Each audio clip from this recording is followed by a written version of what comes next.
Hello friends, I'm Becky and welcome to my channel, The Creative Budgeter. A little bit about me, I live on the Canadian prairies with my husband, daughter, and our Great Dane. We're working towards financial freedom so that as a family we can say yes to more opportunities. I love creating fun budgeting templates and tools, and now I'm sharing those with others on my Etsy shop, which I will link down in the description below. So I'm a zero-based budgeter and I love the cash envelope system. However, I am not a big fan of carrying cash with me. So I've kind of adapted the system to be a little bit more cashless. And I use these cashless spending trackers on a monthly basis to track my spending, to take the same sort of approach as cash budgeting. So with that, let's jump into setting up this budget for February. So the very first thing that I do every month is I take a look at the previous month and I kind of close out that remaining balance. So for January, my remaining balance was $242.54. I am keeping 200 of that in my account as a buffer and using that $42.54 to go towards one of my debt repayment goals. The next piece of information that I look at is my year-at-a-glance sheet, and this is just kind of an overall layout of what I have going on for the year in terms of big expenses and events that are coming up. So this kind of helps me plan out my year and make sure that I don't miss things along the way. For the month of February, I have my niece's birthday on the list, as well as the Loom membership, which is my husband's cell phone. The great thing is that Loom had a promotion on, and we were able to pick up that plan that he needed in February for $1. So this cost is actually going to get moved down into May. For my niece's birthday, I'm the one going to be making the birthday cakes. So that's going to be part of my gift, and I'll probably cash flow something a little for her. So I don't need to worry about, having a big gift budget for this month. Moving through the rest of the first half of the year here, I can see that I've got some outside projects that I'm wanting to work on that are going to be a little bit heavier influence on my budget. And the rest of the things, though, not super expensive. Except for June, there's property taxes, and those are always a big thing. So I just kind of like to look at this sheet when I go to plan my monthly budget. It gives me a bit of an overview of the year and what I'm looking at and what I need to plan for. The next thing I move into is my bill calendar. So I put together a simple bill calendar based on when my pay dates are, which is going to be the 2nd and the 16th, and my husband's pay dates, which are the 10th and the 24th, and which bills are coming out on which day and correspond to which paycheck. So for example, for my paycheck that's going to be coming out on this, coming to my account on the 2nd, which is what we're watching here today, there's going to be my power bill, my energy bill, my daycare, my mortgage payment. We pay our mortgage on a weekly basis, so there's 4 payments for the month of February. And also a small contribution to my daughter's RESP and my tax-free savings account. So these are automatic payment withdrawals. They're only $25, but it's just kind of trying to keep me on track with regularly contributing to those accounts. I do have some extra savings that I like to put towards those accounts, and I'll just put those into a savings account, and on a quarterly basis I'll call up my financial advisor and tell her to take those funds out of my account and apply them to those RESP and TFSA accounts.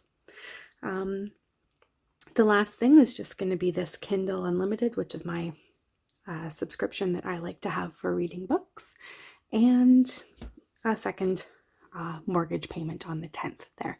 So now that I've kind of taken a look at that, I've also got up in the corner here just a reminder that it's my niece's birthday and I need to make the cake and grab a little gift for her. So those will go back into my budget binder.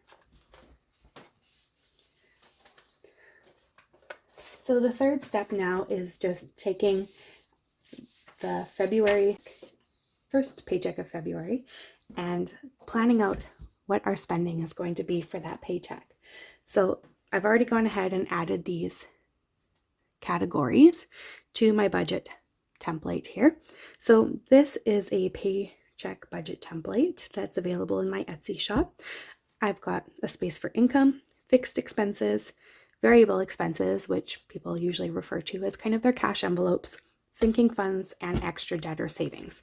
The way that I had set this template up is that you can choose to take the remaining balance after your fixed expenses and apply it to any one of these 3 boxes first, depending on what your priorities are for that week.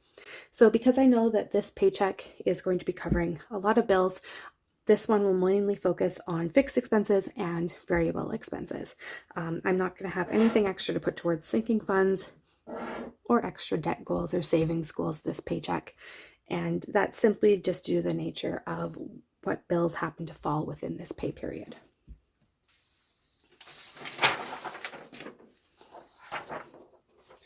So taking a look at what I have coming out of my account, first actually I guess I will do what is in my account. So for starters, I have up here that $200 buffer.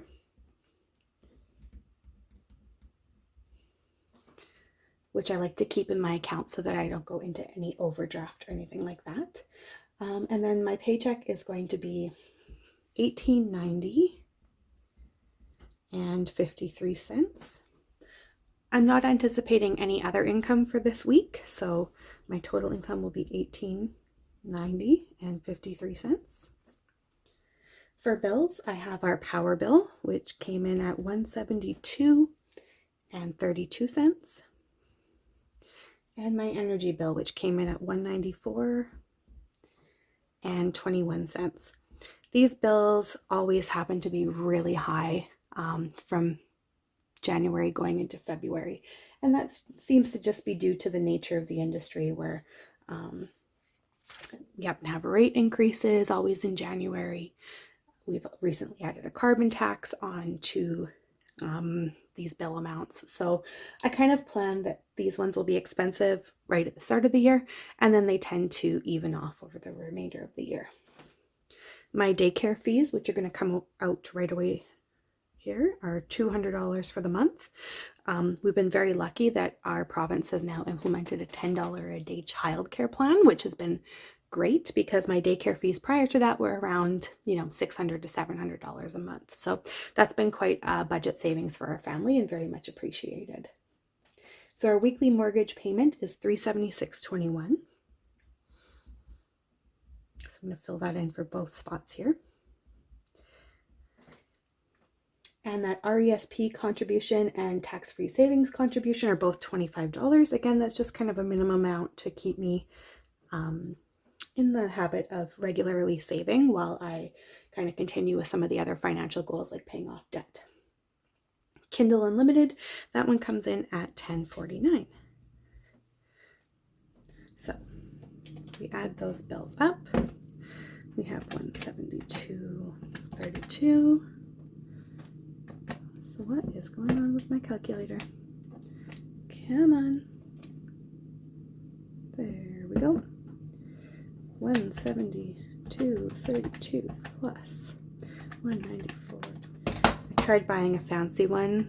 Well, not fancy.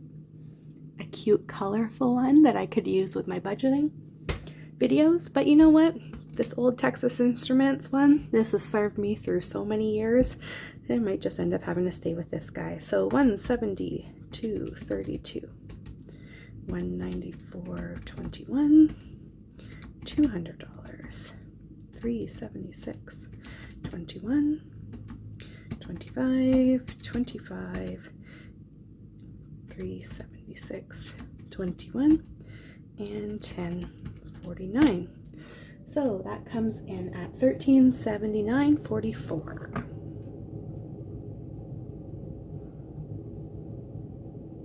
Great.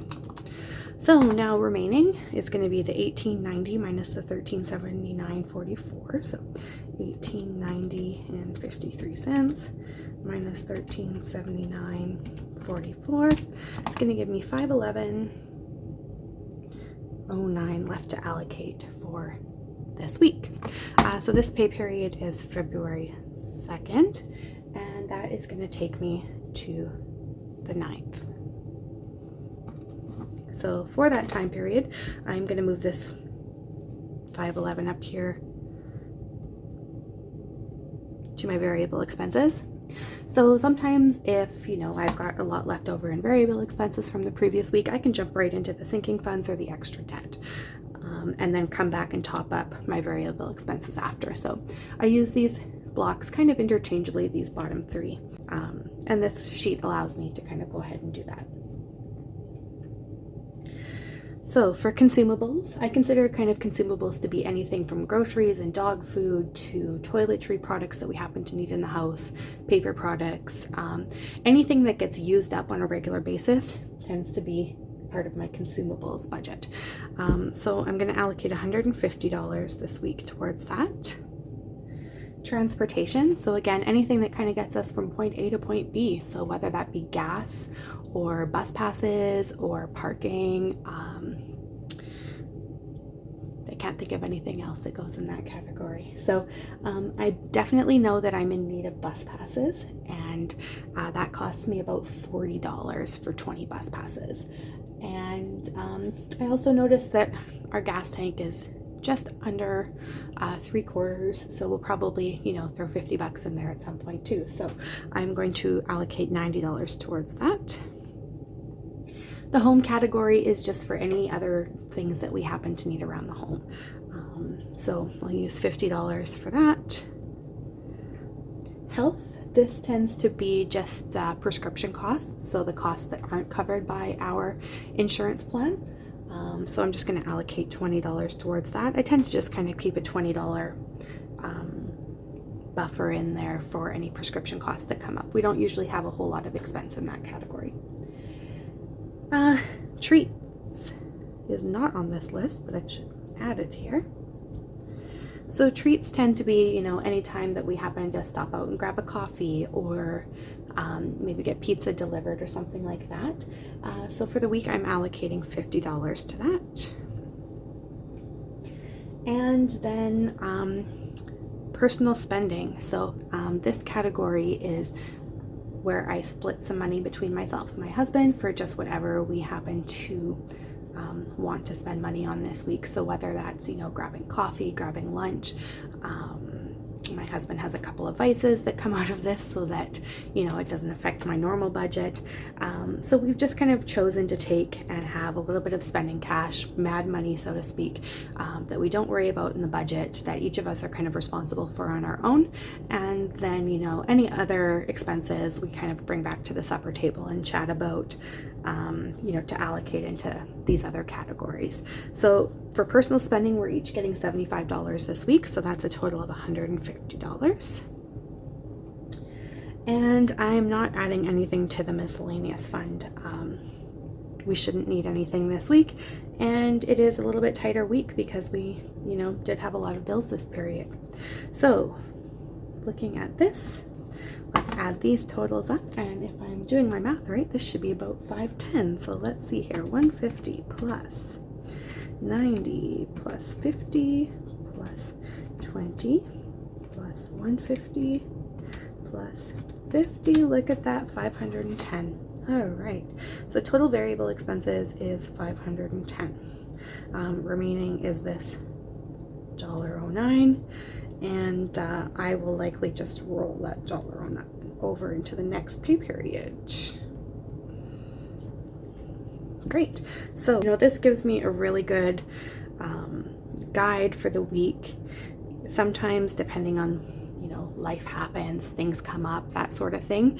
I'll try to keep this spending to $510. If that means that I need to rob a little out of, the home account to pay for something miscellaneous, or I need to rob a little bit of the consumables budget to add a little bit extra gas in the car, that type thing, I'm totally okay with that. These variable expenses are the ones that we kind of tend to have the most control over, and sometimes just depending on week to week what you're doing, it can vary quite a bit. So again, I try to keep to that, total variable expenses budget that I've set for the week, but there is some movability within these.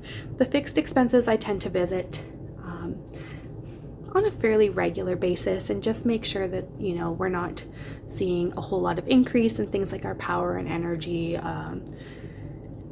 making sure that we're still using subscriptions we're subscribed to and all that type stuff. So these fixed expenses I don't revisit as often as the variable expenses. in terms of kind of gauging how I'm doing for spending wise. It's really the variable expenses that I focus the most on. Okay, so now that we've kind of laid this out, the next step is to stuff my Filofax for the week. So I'm using this beautiful blue Filofax as kind of my wallet. You know, I've got space for cards in here, space for some change if I happen to have it. I never carry cash, so it's very rare that I have change unless I'm, you know, running for the bus and don't have a bus pass card with me. So for the week, we're going to be putting my sheets back in here. So I am going to start with my favorite, which is my spending money. So, Beck's spending. I've been saving up my spending money. So I currently have $395.47 in there. I'm going to be getting $75. So this is February 2nd. And we're just going to deposit $75 in here. So $395.47 plus $75, $470.47. Woohoo! So one of the reasons I'm kind of saving up this money is I would like to get myself a new bathing suit, and I would like to get myself a winter jacket. And well, I could, you know, put those under my variable expenses. As you can see, I'm not spending a whole lot on coffees or lunches out or anything like that. So I've kind of just decided that that's what I'm going to allocate my personal spending to, is just some money to blow on a few clothing things that I want for myself that are kind of luxury for me.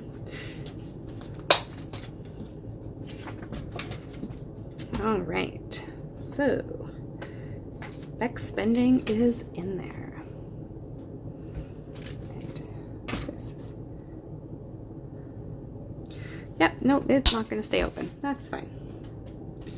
All right, so the next thing that we'll do is my consumables.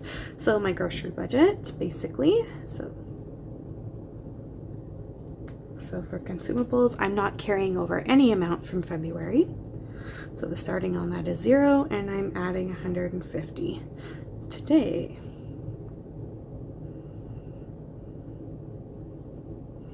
Okay. Oops, and our balance will be then 150. Great. See them there. Okay, so transportation.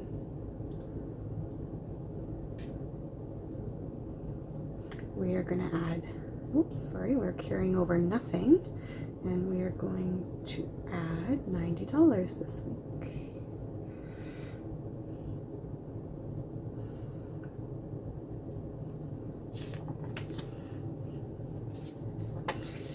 Okay, things for the home. We are carrying over nothing, and we are depositing $50.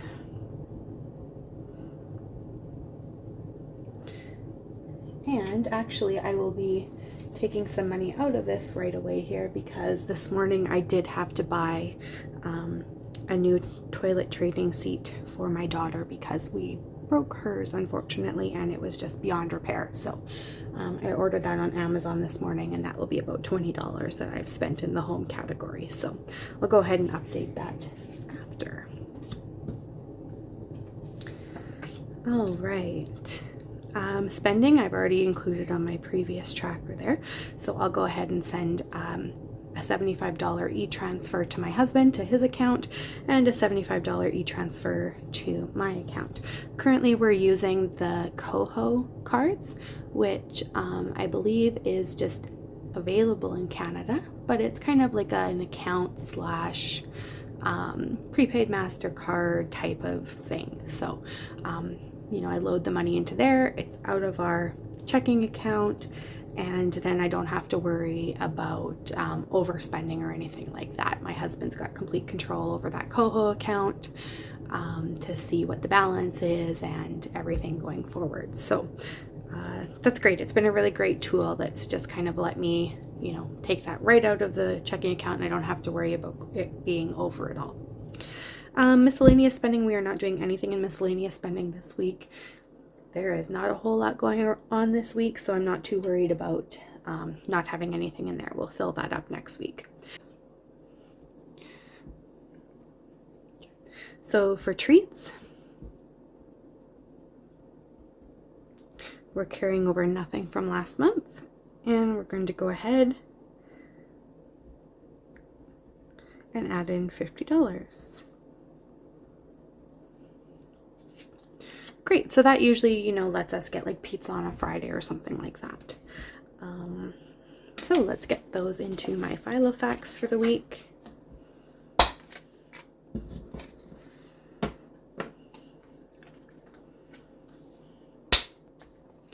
And there they are.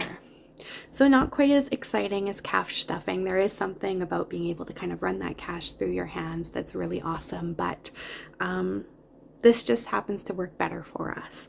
So I've got my spending, treats, home, transportation, consumables. We are good to go for the week. So thanks for sticking around and budgeting with me. If you like some of the budgeting tools that you see here, they're all available in my Etsy shop. So again, I'll go link the Etsy shop down below in the description. And we'll check in with you next week. Thanks so much.